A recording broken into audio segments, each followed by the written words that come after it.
독자 여러분 안녕하십니까? 대구 경북을 대표하는 시도 때도 없는 뉴스 시대뉴의 송보입니다. 오늘의 주요 뉴스입니다. 대구시가 올해 미래 모빌리티 산업 육성에 국비 1,113억 원, 시비 589억 원 등 총 1,749억 원을 투입한다고 15일 밝혔습니다. 자율주행, 도심항공교통 등 모빌리티 분야 산업 변화가 가속화되는 만큼 발빠른 대응을 통해 기반을 다지겠다는 취지입니다. 기업, 대학, 기관 간 긴밀한 협업 체계를 구축해 육성 사업도 속도감 있게 진행할 방침입니다. 홍준표 대구시장은 제조와 서비스 융합 가속화로 산업에만 초점을 맞춘 단편적이고 분절된 접근에서 벗어나 도시계획, 교통, 스마트시티 등 다양한 요소를 종합적으로 고려한 모빌리티 산업 육성 전략이 필요하다면서 신공항, K2 종전부지 개발 등 대구가 준비 중인 미래 50년 도시공간 개발 프로젝트와 연계시켜 대구가 전국 최고 모빌리티 산업 도시로 성장하도록 힘쓰겠다고 말했습니다. 주택 건설업체들이 체감하는 대구의 경기 전망이 전국 최저로 떨어졌습니다. 15일 주택산업연구원에 따르면 2월 대구의 주택사업 경기 전망 지수는 46.4로 전월 53.5보다 7.1포인트 하락했습니다. 전국 17개 시도 중에서 가장 낮습니다. 전국 대다수 시도가 60에서 70대였지만 대구만 40대를 기록했습니다. 주택산업연구원 관계자는 대구의 지수가 크게 하락한 것은 시가 신규 주택 건설 사업 계획 승인을 보류하겠다고 발표한 것이 장래 사업 수행에 지장을 초래할 우려가 있다고 본 데 따른 것으로 판단된다고 분석했습니다. 제2의 화해마을 조성을 목표로 경북도가 추진 중인 천년건축 시범마을 대상지가 다음 달 결정될 전망입니다. 천년건축 시범마을은 10만 제곱미터 규모의 100에서 200세대가 거주하는 형태로 기존 지역 특성에 맞게 역사 문화마을 연계형이나 생산 공동체, 산악 연계형, 복합 은퇴촌 등으로 꾸려질 전망입니다.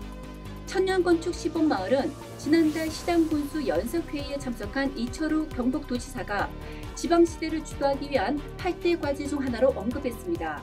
세계문화유산으로 등재된 600년 역사의 안동 화해마을과 같이 1000년 마을 건축을 지향하는 이 사업은 지방 소멸시대를 극복하는 하나의 대안으로 떠오르면서 일선 지자체들의 관심이 집중되고 있습니다.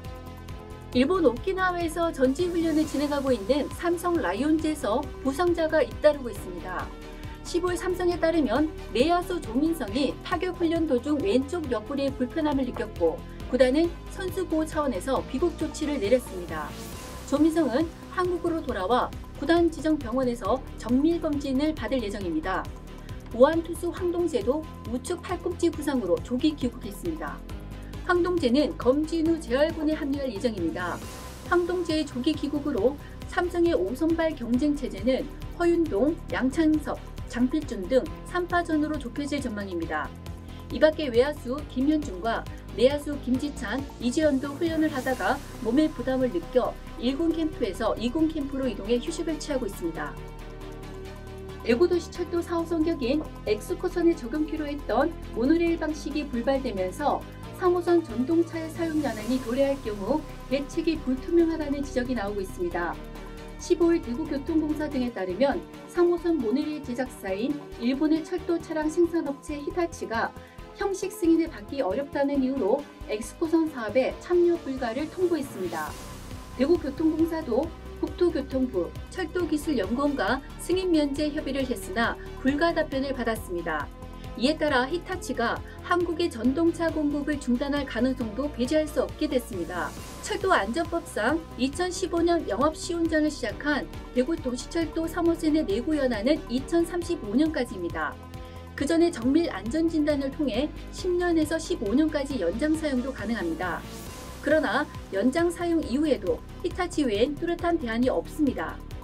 대구교통공사 관계자는 엑스코선의 경우 차량 구매 수량이 적어 히타치가 사업 참여를 거부했으나 3호선의 경우 대량이어서 전동차 교체 시 공급 의사를 밝힐 것으로 보인다고 말했습니다. 국민의힘 3.8 전당대회 당대표 본선 진출자 4명에 대한 적합도 여론조사에서 김기현 후보가 안철수 후보에 앞섰다는 결과가 15일 나왔습니다. 유시스가 국민리서치그룹 에이스리서치에 의뢰해 지난 11일부터 13일까지 전국 만 18세 이상 남녀 1,006명을 대상으로 한 여론조사에 따르면 국민의힘 지지층 484명 중 38.6%는 본경선 진출자 4명 가운데 차기 당대표로 김 후보가 가장 적합하다고 답했습니다. 안 후보는 29.8%에 그쳤습니다. 3위는 천하람 후보 16.5%, 4위는 황교안 후보 10.7%였습니다. 이번 조사는 무선 자동 응답 방식 무작위 생성 표지표를 통한 임의 전화 걸기 방법으로 실시됐습니다.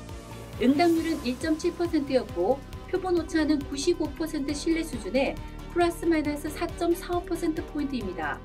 자세한 내용은 중앙선거 여론조사심의위원회 홈페이지를 참조하시면 됩니다.